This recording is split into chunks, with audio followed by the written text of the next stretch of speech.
welcome back to my channel and to another video.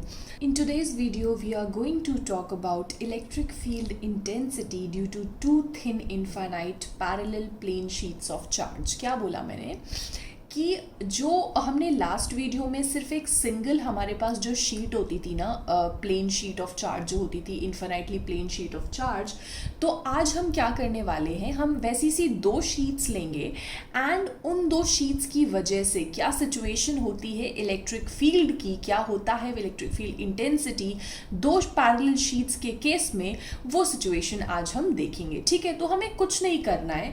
We are not going to do any new calculation. कोई नई calculation हम नहीं करने वाले. जो हमने लास्ट वीडियो में कवर किया था ना, बस हमें वो ध्यान रखना है. ओके, तो अभी जो भी जिसने भी लास्ट वीडियो नहीं देखा है, go back to that video, link डाल रही हूँ मैं. ठीक है, पहले उसको देख के आओ एंड देन इसको हम देखेंगे. ओके, तो आई होप सबने देख लिया होगा, सबको पता होगा कि लास्ट वीडियो के रिजल्ट्स, यानी कि एक single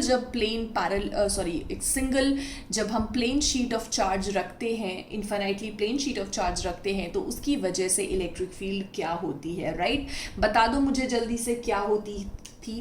that was simply sigma upon 2 epsilon not, है ना. सिंपली जो इलेक्ट्रिक फील्ड हमारा आता था दैट वाज दिस. ठीक है, ये वहाँ पे रिजल्ट्स निकाले थे. और अगर वो शीट ऑफ चार्ज थोड़ी सी यूनिफॉर्म थिकनेस रखती थी तो वो सिग्मा अपॉन एप्सिलॉन नॉट हो जाता था, बट वो थिकनेस वाली चीज़ हम यहाँ पे कंसिडर नहीं करेंगे, हम अपने इस रिजल्ट को जहन में रखेंगे.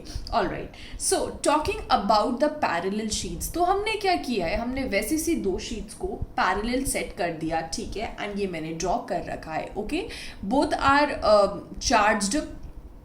ठीक है, दोनों ही चार्ज्ड हैं. अच्छा, अभी जब मैं पैरेलल रखती हूँ तो मेरे पास ना तीन तरह के रीजन्स आते हैं. मतलब एक रीजन ऐसा होगा जो कि शीट्स के बीच में होगा. ठीक है, एंड एक रीजन ऐसा होगा जो शीट्स के एक्सट्रीम लेफ्ट में होगा, and there will be third region जो कि एक्सट्रीम राइट में होगा. एंड हम इन तीनों रीजन्स को कंसिडर करेंगे एंड हम देखेंगे कि इन तीनों रीजन्स में क्या इलेक्ट्रिक फील्ड सेम होती है या फिर अलग अलग होती है, एंड अगर अलग होती है तो फिर वो कितनी होती है, that we are going to see. Okay, no issues for that. अच्छा, एक और चीज जो मुझे आपको बतानी है, शुरुआत में वही चीज है कि हमने सपोज किया है कि हमारे पास दो शीट्स हैं ए and be with uniform surface charge density as sigma A and sigma B. Okay, देखिए यहाँ पे ना एक चीज होगी क्या, कि अगर मैं शीट A को कंसिडर करती हूँ तो इसकी वजह से जो इलेक्ट्रिक फील्ड लाइंस निकलेंगी या इलेक्ट्रिक फील्ड का डायरेक्शन होगा, अगर मैं इस तरफ देखूंगी तो electric field lines will travel from left to right. और अगर मैं इस रीजन में देखूंगी तो electric field lines will travel from right to left. ठीक है, तो इलेक्ट्रिक फील्ड के दो डायरेक्शन हो रहे हैं. तो हम अपनी सहूलियत के लिए, ठीक है, चीजें हमारे लिए इजी रहें, ठीक है, कंफ्यूजन ना क्रिएट हो, तो हम ना एक साइन कन्वेंशन ले रहे हैं. ठीक है, for our E sign convention क्या होगा कि अगर इलेक्ट्रिक फील्ड का डायरेक्शन, अगर फील्ड डायरेक्शन जो है, अगर हमारा field direction from left to right है, ठीक है, अगर हमारा field direction left to right है तो हमारा जो इलेक्ट्रिक फील्ड होगा, ठीक है, that will be taken as positive. ठीक है, तो जब भी कभी इलेक्ट्रिक फील्ड का डायरेक्शन हमारा लेफ्ट टू राइट होगा तो व्हाट वी विल डू, हम उस इलेक्ट्रिक फील्ड इंटेंसिटी को पॉजिटिव लेंगे. एंड अगर हमारा राइट टू लेफ्ट हो गया तो क्या लेंगे, तो हम नेगेटिव ले लेंगे. ठीक है, इतनी बात ठीक है. तो ये साइन कन्वेंशन हम ले रहे हैं, सिर्फ यही एक नई चीज है, बाकी तो सारा कुछ सिंपल कैलकुलेशन है. ओके, हमने कह दिया है कि जो सिग्मा ए है that is uniform surface charge density of sheet A and sigma B is the uniform surface charge density of sheet B. Alright, अच्छा, और EA और EB जो है उनको भी मैं ले रही हूं. EA और EB जो है ना हमारे, they are simply the electric field intensities at any point due to sheet A and sheet B. तो अगर मैं EA को लिखना चाहूं तो मैं कैसे लिखूंगी, EA will be written as sigma A upon 2 epsilon not. कहाँ से आया ये, क्योंकि एक सिंगल शीट की वजह से इलेक्ट्रिक फील्ड इतनी होती थी, तो ए की बात कर रहे हैं तो ये हो जाएगा. और EB कितना हो जाएगा, बता दें मुझे जरा. EB की जो वैल्यू है that will be simply sigma B upon 2 epsilon not. I hope that's fine with you. अच्छा, शुरुआत करते हैं सबसे पहले रीजन 1 की.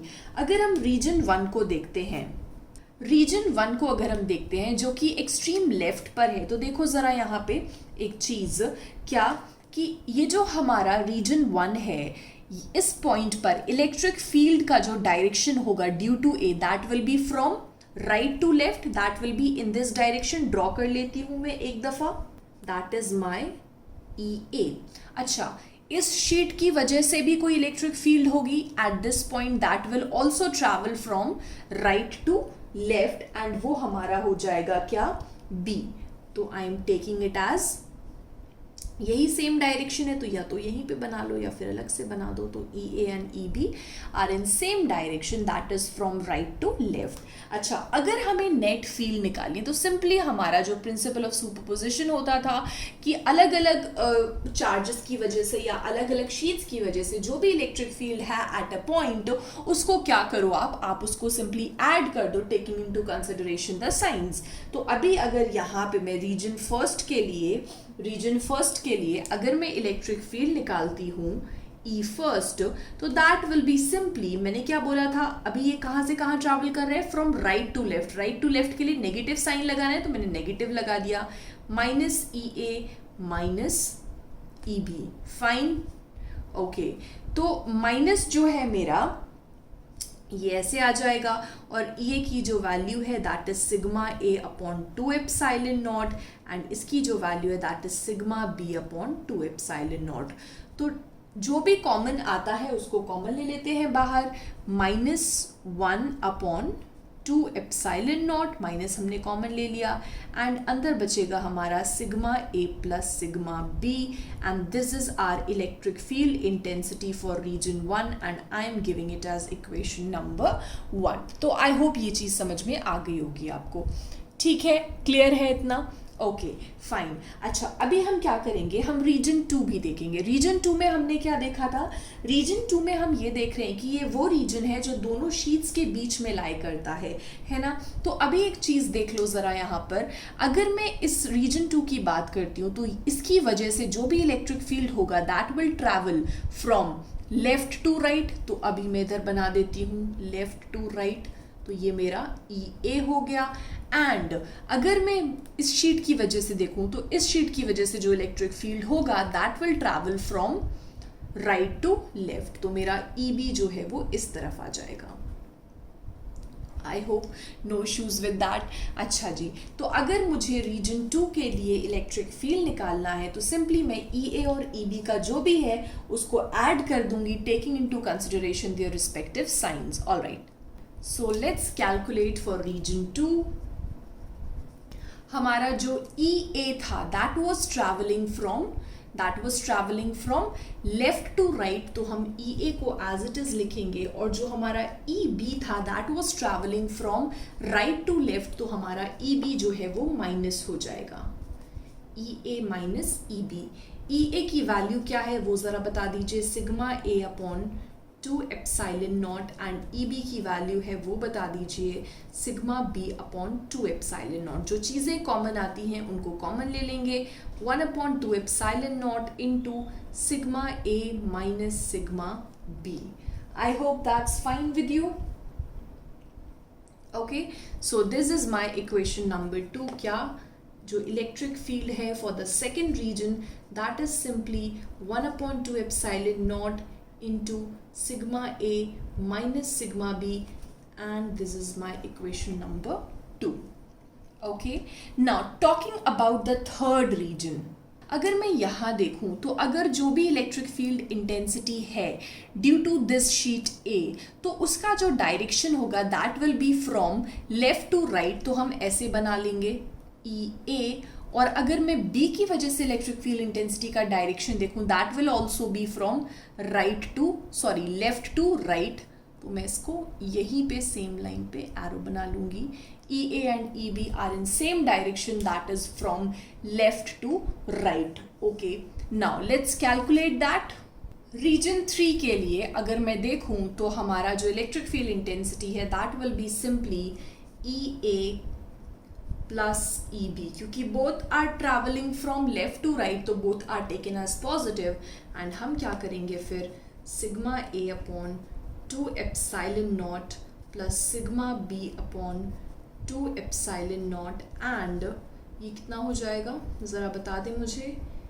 ई third will be 1/2 epsilon naught into sigma A plus sigma B, and this is my equation number 3.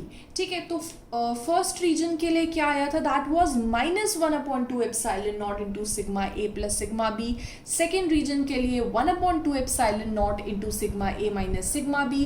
And third region के लिए we have 1/2 epsilon naught into sigma A plus sigma B. तो I hope that's clear for you. तो कुछ नहीं था इसमें, हमें सिर्फ ये ध्यान होना चाहिए कि सिग्मा अपॉन 2 एप्सिलॉन नॉट हमारा रिजल्ट आया था, एक हमने साइन कन्वेंशन ले लिया है, उसके बाद सारी चीज़ें बहुत इजीली हो जाएंगी. ओके अच्छा, एक यहाँ पे मुझे ना एक स्पेशल केस डिस्कस करना है which is quite important, so let's talk about that. Okay, so the case that I was talking about is कि अभी जो हमने 2 शीट्स ऑफ चार्ज लिए थे, ठीक है, that was A and B जो शीट्स थी हमारी. अभी हम क्या कर रहे हैं, उनका जो सरफेस चार्ज डेंसिटी सिग्मा ए और सिग्मा बी अलग अलग होता था. अभी हम क्या लेंगे, हम एक अजम्पशन ले रहे हैं कि हमारे पास 2 शीट्स ऑफ चार्ज जो हैं उसमें से एक पॉजिटिव चार्ज है एंड दूसरा नेगेटिव चार्ज है, सच दैट कि मेरा जो सिग्मा ए है वो प्लस सिग्मा होगा एंड जो मेरा सिग्मा बी होगा that will B minus sigma. ठीक है, समझ रहे हो बात को, मतलब जो मैग्नीट्यूड है सरफेस चार्ज डेंसिटी का दैट इज सेम. ठीक है, एंड दूसरी चीज क्या है, उनके जो साइंस है वो ऑपोजिट हो गए हैं. अगेन यहाँ पे फर्स्ट रीजन, सेकंड रीजन और थर्ड रीजन तो एग्जिस्ट अभी भी करेगा. ठीक है, first region, second region and third region. तो हमारा काम क्या है, हम फिर से E1, E2 और E3 कैलकुलेट करेंगे, लेकिन शुरुआत से नहीं जाएंगे. हम सिर्फ सिंपली क्या करेंगे, इक्वेशन 1, 2 एंड 3 में अपनी वैल्यूज़ को पुट कर देंगे. क्या वैल्यूज़ हैं हमारी, सिग्मा ए की जगह पर प्लस सिग्मा डालना है एंड सिग्मा बी की जगह पर माइनस सिग्मा डालना है. Okay, so let's do that. अच्छा जी, तो अगर मैं इक्वेशन नंबर 1 देखती हूँ तो from equation number 1 we have E first की वैल्यू क्या थी हमारी, that was -1/2 epsilon naught into sigma A plus sigma B था ना. तो अभी हम क्या करेंगे, sigma A plus sigma B था, है ना. तो अभी हम क्या करेंगे, I am putting the values. तो -1/2 एप्सिलॉन नॉट, सिग्मा ए की जगह पर प्लस सिग्मा, सिग्मा बी की जगह पर minus sigma and we have got 0. Okay, तो मतलब ये है कि जब आप 2 शीट्स ऑफ चार्ज लेते हो, ठीक है, which have same surface charge density in magnitude but opposite in signs, तो जो इलेक्ट्रिक फील्ड होती है intensity, electric field intensity for the region first, मतलब फॉर द एक्सट्रीम लेफ्ट, वहाँ पे कोई भी इलेक्ट्रिक फील्ड एग्जिस्ट नहीं करती and there is no electric field in this region. Okay, because ये भी 0 आ गया, हमने देख लिया. अच्छा, सेकेंड रीजन के लिए अगर मैं बोलूँ, सेकेंड रीजन के लिए अगर मेरे को कैलकुलेट करना है तो what I will do, second region के लिए 1/2 एप्सिलॉन नॉट. देखो ज़रा इक्वेशन 2 से, इक्वेशन 2 की हेल्प ली है हमने. ओके, तो यहाँ पे सिग्मा ए की जगह पर प्लस सिग्मा डाल दीजिए, सिग्मा बी की जगह पर माइनस सिग्मा डाल दीजिए. अच्छा, क्या मिला मुझे, -1/2 epsilon naught into minus minus plus हो जाता है ये, तो ये हो जाएगा 2 सिग्मा एंड ये हमारे पास आ गया सिंपली, कितना आ गया हमारे पास बता दीजिए मुझे. अच्छा, यहाँ पे माइनस क्यों लिया है मैंने, ये तो पॉजिटिव ही था ना. तो ये कितना आ गया, 2 से 2 कैंसिल हो जाएगा and we have got sigma upon epsilon naught. That's quite important, right. तो जब हमारे पास 2 शीट्स ऑफ चार्ज होती हैं with one with positive surface charge density and the other with negative surface charge density, both are equal in magnitude but opposite in sign, तो उनके जो बीच का reason होता है वहाँ पे जो इलेक्ट्रिक फील्ड इंटेंसिटी आती है that is simply sigma upon epsilon not, right. उसके बाद अगर मैं इक्वेशन 3 की हेल्प लेके थर्ड रीजन में देखना चाहूँ, इक्वेशन 3 की हेल्प लेके अगर मैं थर्ड रीजन में कैलकुलेट करती हूँ तो मुझे क्या मिलेगा, देख लो ज़रा, ई थर्ड.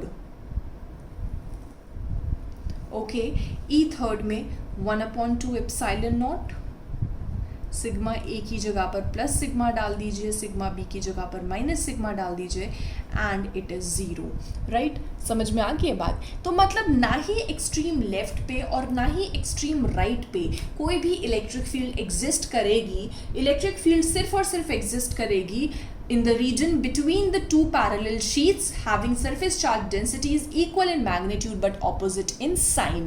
okay, समझ में आ गई है बात आपको? I hope that is clear for you, है ना। तो यही चीज़ मुझे बतानी थी for the two parallel sheets of charge। इसके अलावा एक चीज़ और मैं बोलना चाहूँगी कि ये जो भी रिजल्ट्स हमारे आ रहे हैं ना, ये शीट ऑफ चार्ज के लिए plane infinitely plane sheet of charge थी, सिंगल थी, या फिर ये हमारे पास डबल आ गए हैं, ठीक है। जैसे ये हमारा स्पेशल केस है। This special case is quite important क्योंकि जब हम चैप्टर सेकंड में पहुँचेंगे तो we are going to talk about capacitors, capacitance के बारे में हम बात करेंगे, ठीक है। ये क्या होता है ये सारा कुछ हम देखेंगे चैप्टर सेकंड में।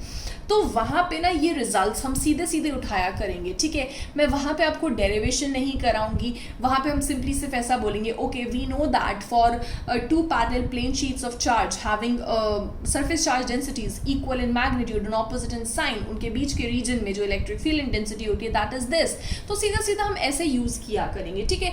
तो फॉर दैट वो चीज़ें करने के लिए, है ना, तो अभी ये सारी चीज़ें समझना बहुत ज़रूरी है। इससे हमारा एक बेस तैयार हो रहा है, ठीक है। चीज़ें हमें समझ में आ रही हैं, तो ये सारे जो एंड रिजल्ट्स होते हैं उनको आपने मेमोराइज करना है बहुत अच्छे से, ठीक है। लेकिन हाँ समझ के करना है। और अगर आपको इसमें ज़रा सा भी डाउट रहता है आपके जहन में, कुछ समझ में नहीं आ रहा है, ठीक है, you are facing any difficulty, any kind of difficulty, तो you know what you have to do, right। आप मेरे से लाइव क्लास में डिस्कस कर लो, या फिर जो लोग क्लासेस नहीं ले रहे हैं they can simply put out their doubts in the comment section, और वो मेरे को ईमेल भी कर सकते हैं पर्सनली, राइट। या इसके अलावा कुछ न्यूमेरिकल्स पूछने या कुछ भी, ठीक है। तो we are going to talk about that everything, मैं हूँ यहाँ पे, ठीक है। तो कुछ भी होगा तो feel free to contact me, okay। So till then happy learning, thank you for watching this video, मिलते हैं नेक्स्ट वीडियो में।